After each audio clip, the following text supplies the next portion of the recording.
Hidup ini kadang terasa berat sangat, sampai kita rasa nak putus asa. Pernah tak rasa macam tiada harapan? Rasa macam Tuhan langsung tak dengar rintihan kita, kan? Macam Ayub, dia pun pernah sampai tahap paling bawah, sampai dia kata, "Aku benci hidupku." Seperti yang tertulis dalam kitab Ayub, bab 10, ayat 1. Ini bukan tanda kelemahan, tapi kejujuran hati yang hancur.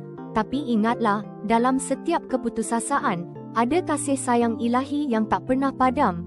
Dia tak pernah tinggalkan kita walau sesaat pun. Dia akan sentiasa angkat kepala kita yang tertunduk lesu dan beri kita kekuatan yang baru untuk terus melangkah maju.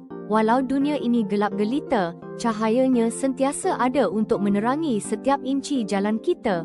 Jangan pernah rasa sendiri, sebab dia sentiasa ada untukmu. Percayalah dengan sepenuh hati, dia akan selalu mengangkatmu dan memelukmu erat, anaknya yang dikasihi.